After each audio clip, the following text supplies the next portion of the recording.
Welcome back to the first episode of 2024 of the We've All Been There podcast. We're back. We're pumped. We're excited. It's so good to be back this year.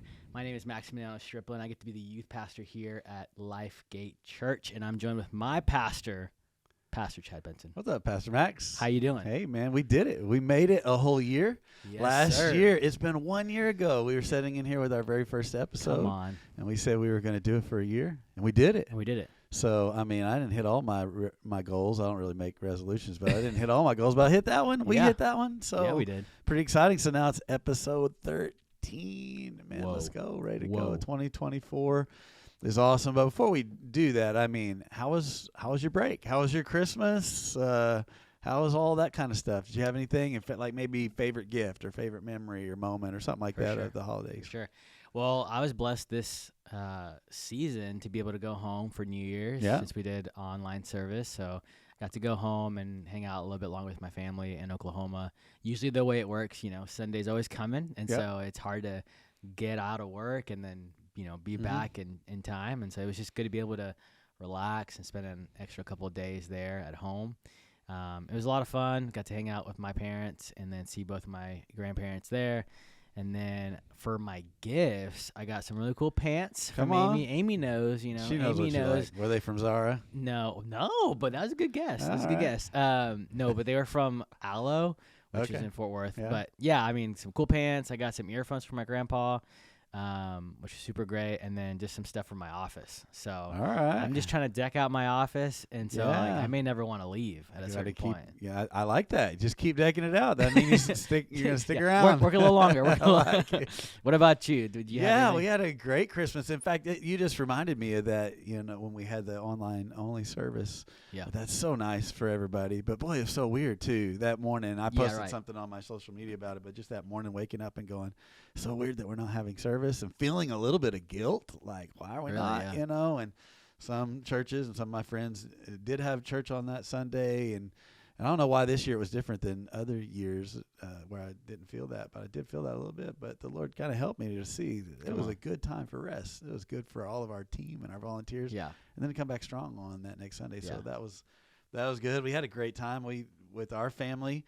Our family's growing and it's different. And I got a son-in-law now. And probably my favorite memory of the whole vacation or time off there was that my daughter Addie, my second daughter, got engaged. Won't he do it? So that's exciting, and we love Dylan. He's been an awesome part of our family.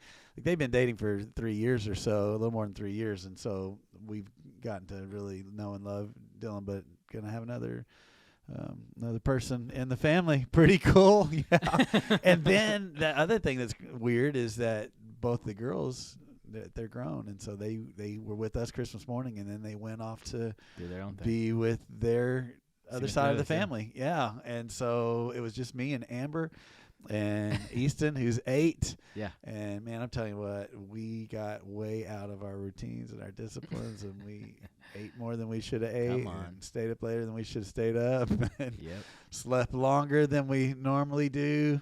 And I did get some good gifts too. Got these Cole Haan shoes that I'm wearing. Man, I like these. They're spiffy, comfy, and look good. And so it was great. But trying to get back into those routines, and especially my son, getting him ready to. Now he's got to get up and go to school, and he's got to go to bed earlier at night. And then I got out of my exercise routine too. And so man. How about you? Did you get out of the habits? Oh man, it was so bad. Yeah. So in December, I realized I still had, I think, 5 days of PTO left. So I was like, you gotta use it. Well, I gotta use it, And so I felt really out of sorts because I was just trying to take some time off and trying to cash that all out before the year ended. And so I found myself, I was like, am I in this week? Yeah. What's going on? That one day we were back. It was the first day back to the office, and you were like, I wasn't sure if everybody was back or not, but I was just ready to be back. So, yeah, right. Yeah. So January 2nd, the day after New Year's, I was like, I don't even care if we're not working, I'm working. Yeah. I just got to get back in here because I got so out of routine. I stayed up a lot later. I found a new game that I started playing, and that ended up taking a lot of my time over Christmas. And I was like, you know what, it's fine. It's fun to relax, and I have to remind myself, breaks and those vacation times, that's good. They're I important. need that. Yeah.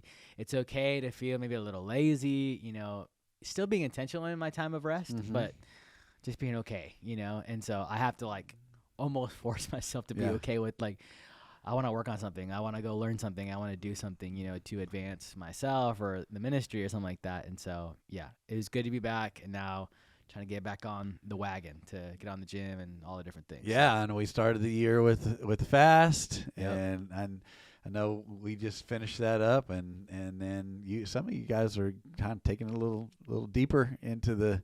We did 7 days of prayer and fasting, but some of y'all are doing some other things and. Busting out that Whole30 and all that kind of stuff. Come on, man. I'm praying for you. Come on, somebody.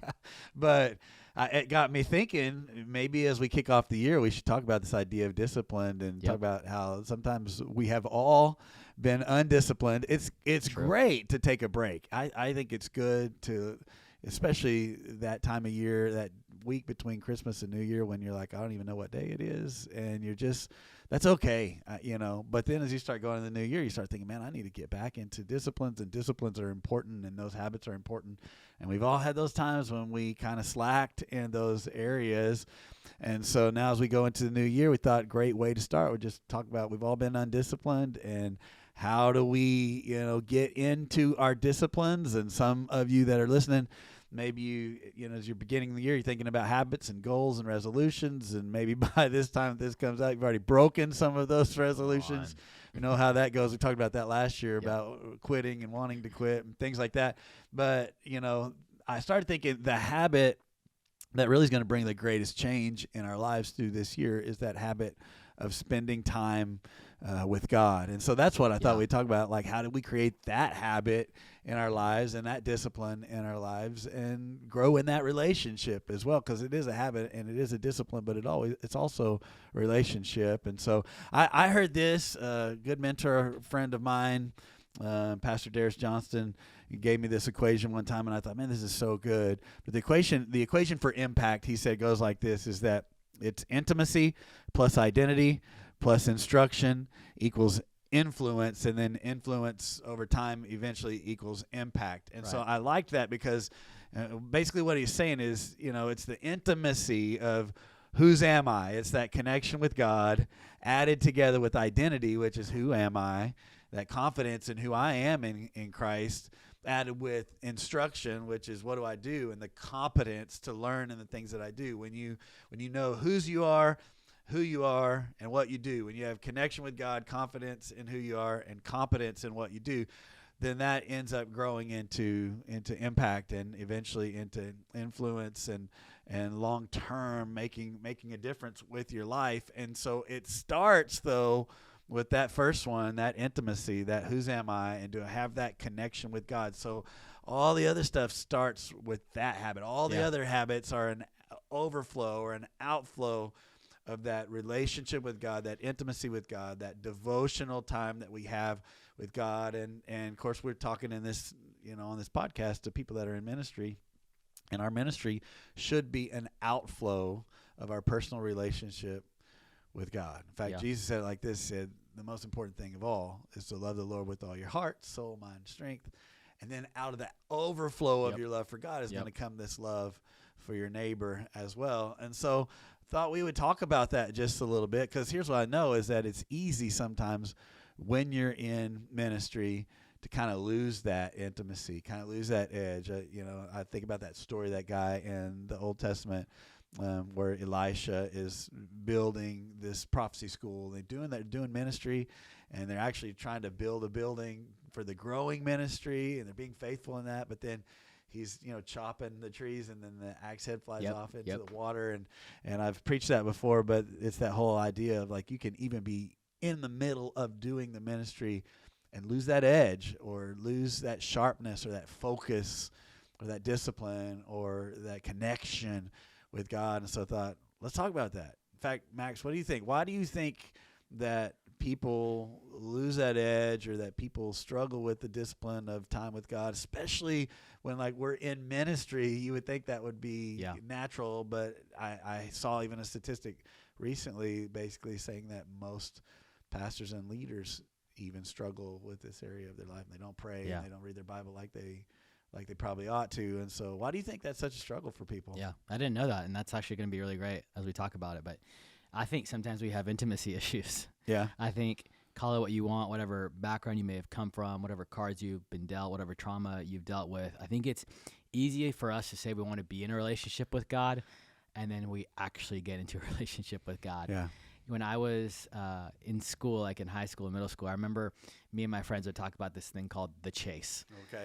And basically, we would like this girl, and they wouldn't know anything about us. They wouldn't even know we existed, and we didn't even know if they liked us, right? But we would just go about such elaborate, creative, just over-the-top ways, time-consuming, just to get their attention, just to see if they would like us, because we're like, well, we like them, we want to chase them down, and we really want to see if they will like us. And then once they like us, once they actually are interested in us, we're like, well, what do we do now? Yeah, what do I do now? And it's super similar to that idea of like a dog chasing a car, right? Yeah. It's like it just keeps chasing and chasing this car, but he doesn't know what he'll do once he catches it. Yeah.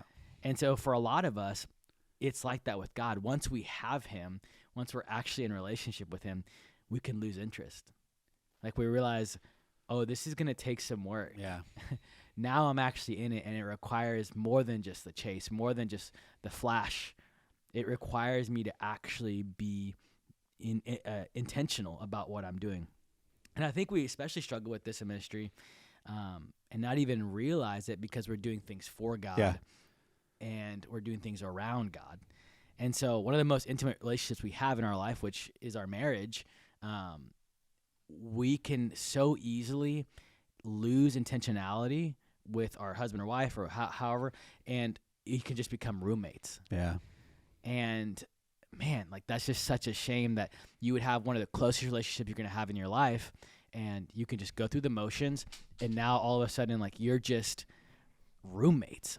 So if it's the only time that you're spending with God is when you're doing ministry, you're just clocking in for a shift, then man, like you're going to miss it.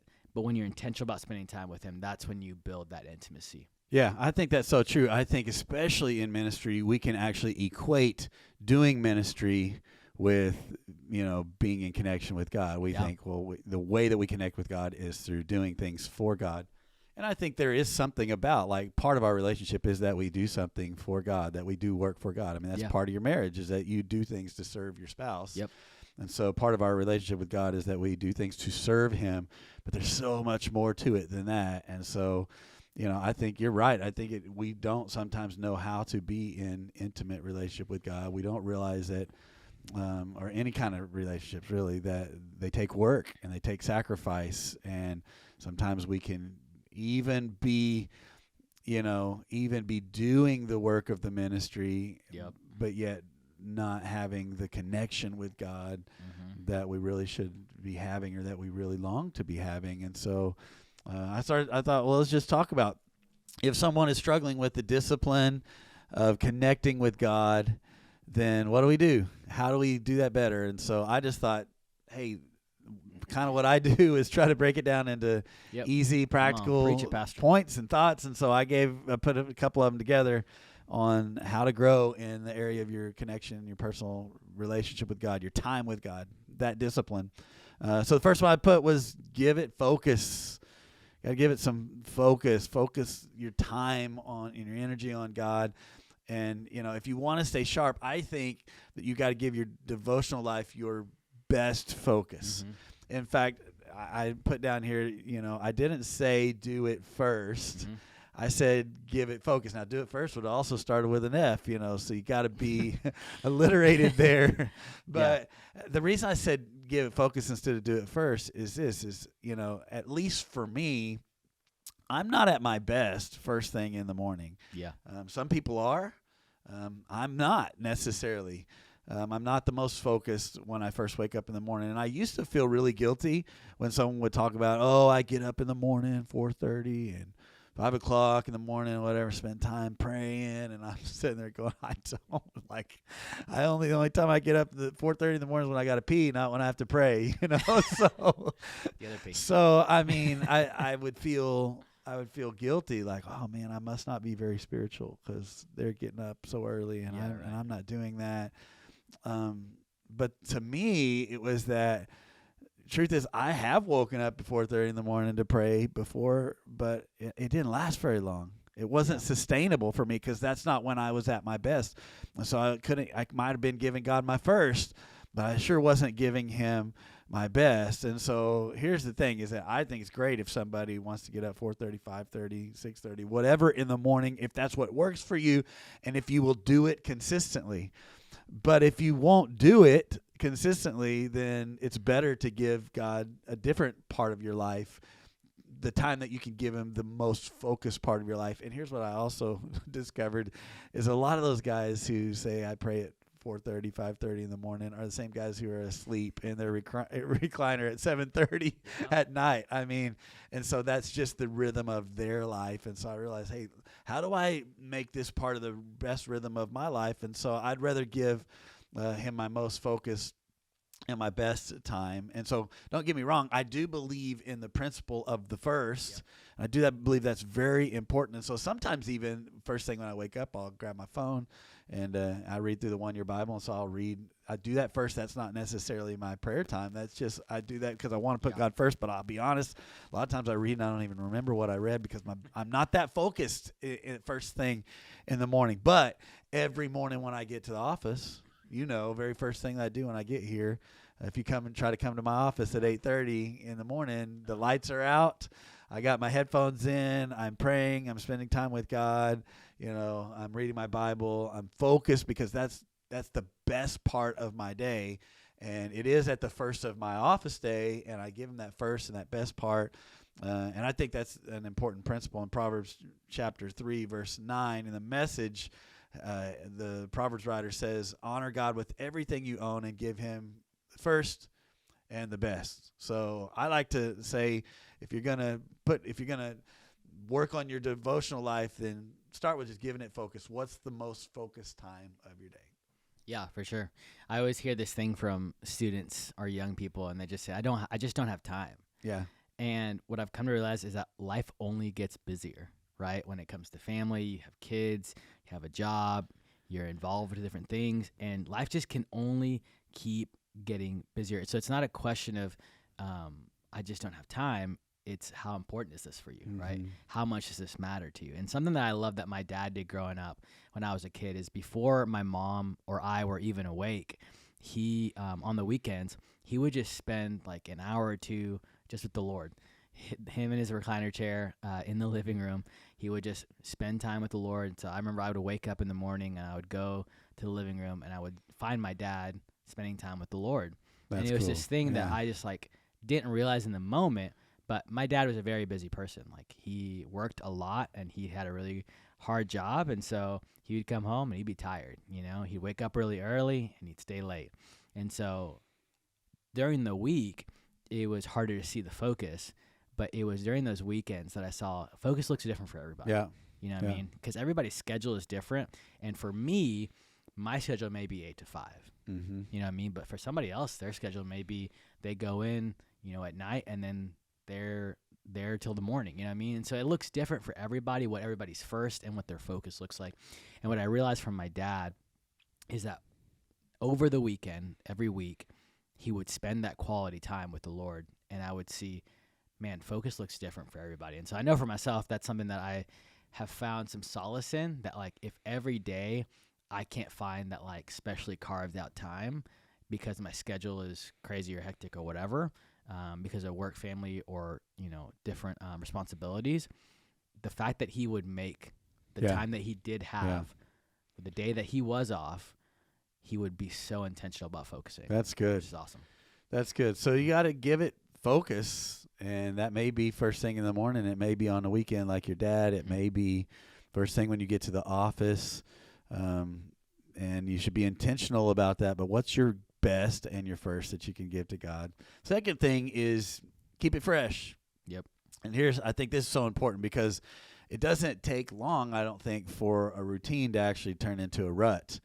And especially when it comes to relationship with God, it's not just a routine that you do. It's a relationship. And so relationships need to be kept fresh. And if I do my devotional time the exact same way for too long, after a while it starts to get a little bit stale, and you gotta mix that stuff up. I heard about this one time when I was preparing for this podcast and this talk, and I was looking up some things on this online, and I saw this. I thought, wow, that is so powerful.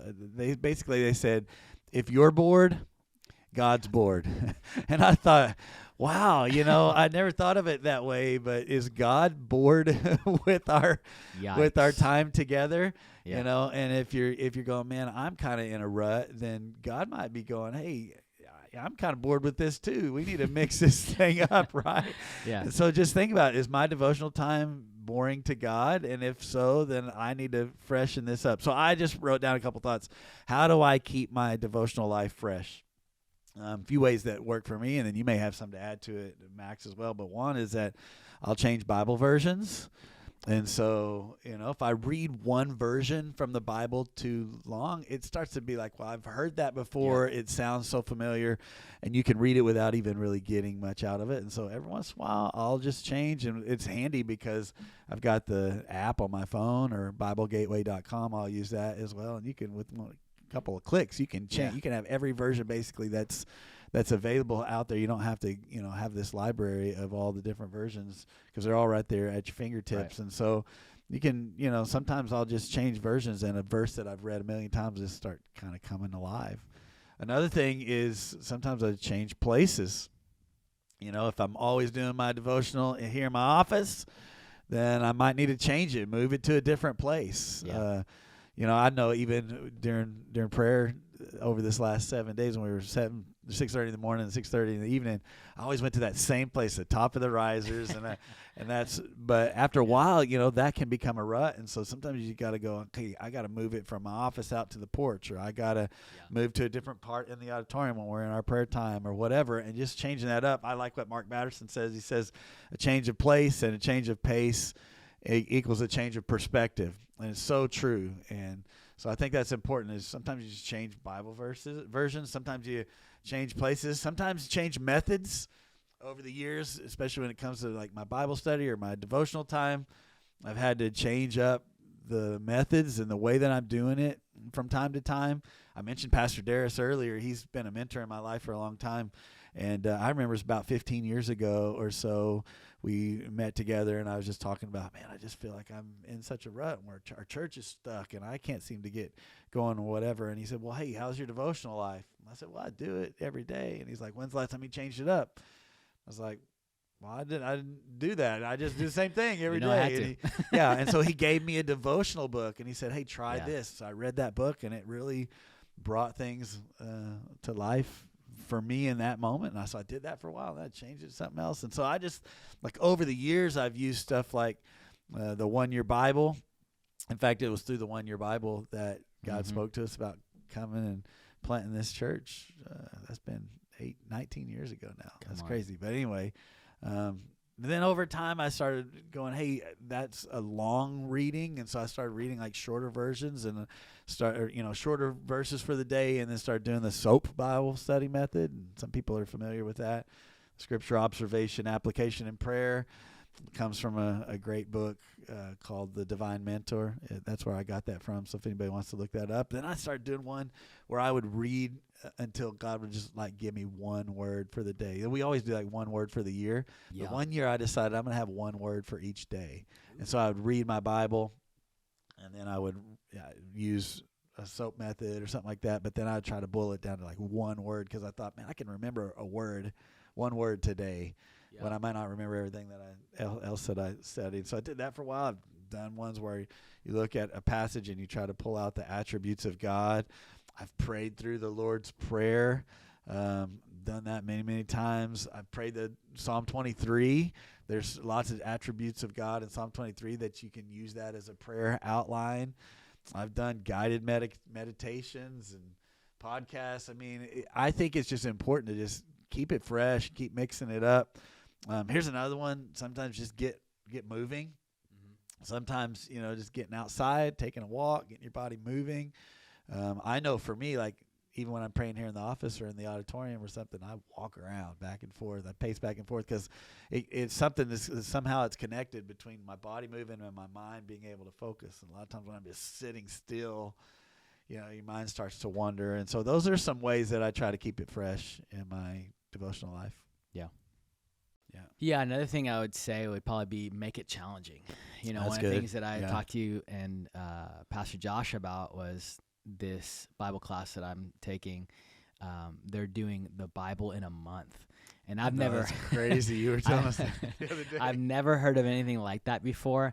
And so I was just thinking to myself, like, man, that sounds like climbing Mount Everest. You know, it's like I've done Bible in a year, but I've never done Bible in a month. And so, like, obviously, I'm not climbing Mount Everest every single day of my life, right. Every month. Like, but it is something I'm like, this would be fun. And so kind of goes back to that piece of like, if God's bored, or if you're bored, then God's bored. Yeah. But it's like, if you're challenged, then like, that's awesome. You know? And so, I would say that's the thing that I'm like working on. And I would also say, if you're competitive, like, compete with your friends, quote unquote, obviously you're not like how more holy are you than somebody else, but it's like, hey, like, who can finish this, book first, or you're like, who can, figure out this like scripture first, and just kind of challenge yourself with other people. That way you're not just doing it alone. That's good. Yeah. I mean, you guys aren't doing Whole30 alone. You're doing it together. You're challenging each other. And that's right. So are you doing that? Are you going to do the Bible in a month?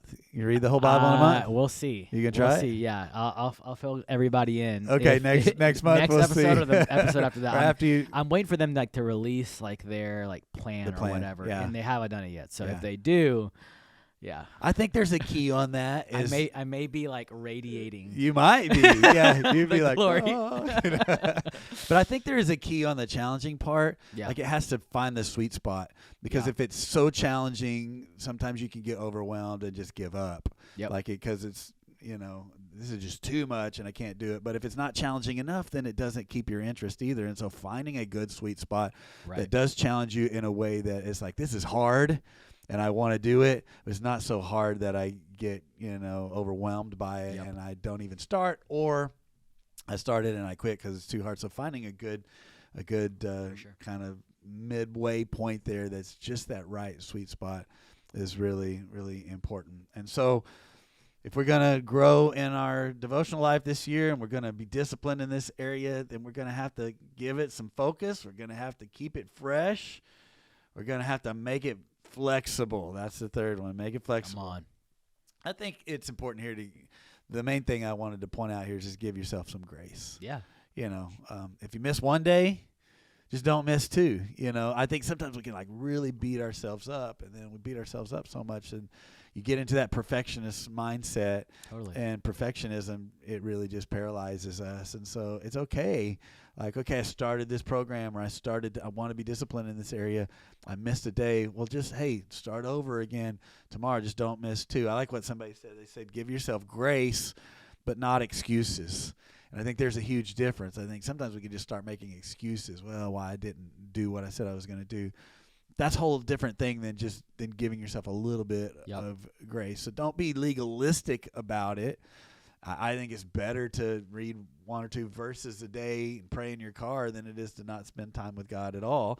Now, sometimes you challenge yourself and go, I'm going to read the whole Bible in a month, or I'm going to, I've heard the New Testament, read the whole New Testament in a month, and that's a very doable but challenging thing. And so sometimes you do that, and then sometimes you got to go, hey, I got to be flexible because I'm in a season in life. Yep. I think even your dad is a good model of that, where it's like, man, I can't do it every single day the way some people might do it, and so I'm going to find a flexible way of making sure that I'm staying focused on God and spending time with God. And sometimes we go through seasons where it's like, man, I'm in a busier season right now than I was before, and so I'm going to be flexible. I'm not going to be legalistic about it. I'm going to give myself grace, but I'm also not going to make excuses.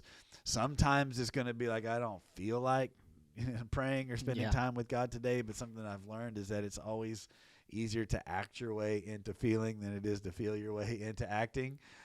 The truth is that I've never felt my way into doing something that I really should be doing, but I've started trying to do something even when I didn't feel like it, and before I was done kind of actually felt like it, so you have to lead your feelings rather than your feelings leading you. And so it's important, I think, to make it flexible. Yeah, for sure. And I think if you're listening to this podcast and you made a New Year's resolution, or you made a goal, or you set out to do something and you're already like, man, I'm already behind, or you know what, maybe I should quit. This is your permission to start again. That's good. Yeah. Like, if you're listening to this, you're not done. Like, you have a chance to start over, pick up where you left off.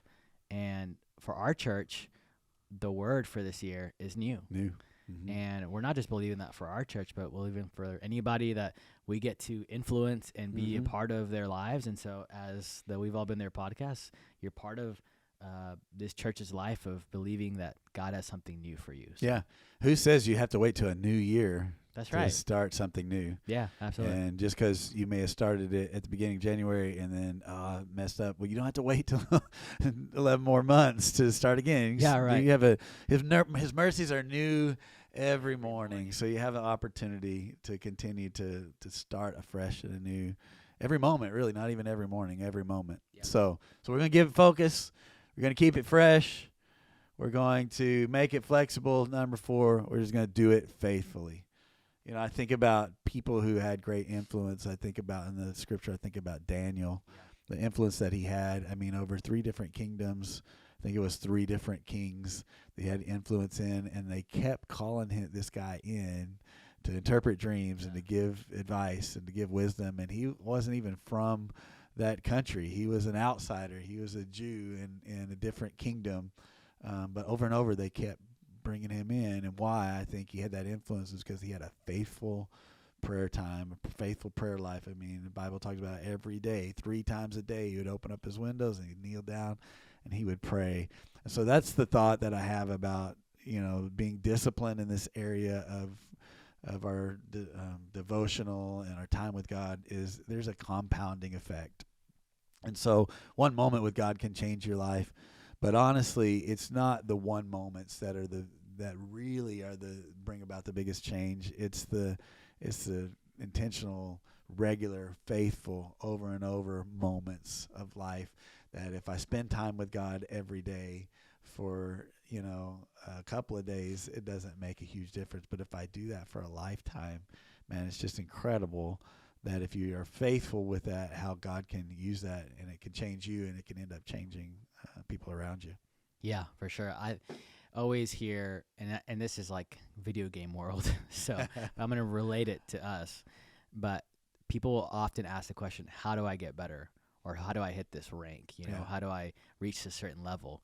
And people always just want this one surefire secret sauce, right? Mm-hmm. Like this one thing that'll just change everything about your game.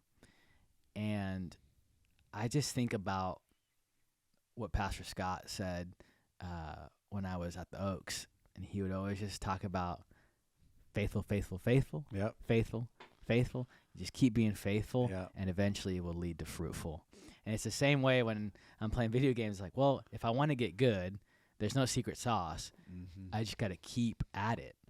And that's what discipleship looks like. It's just being faithful, faithful, faithful, faithful, faithful, faithful, day after day after day. If you don't see the results, you just look back on a lifetime of faithfulness, and you'll realize there's been fruit all along. Yeah. But it'll lead to the fruit that God intends for your life. Man, that's good. I think that's a great way to just wrap it up, man. I think as we move into this new year and in our disciplines and in every area of our life, if we just learn to say, hey, instead of looking for that silver bullet or that magic, mm-hmm. thing that's going to change everything all in an instant, I think that success and growth comes in the constant, not in the instant.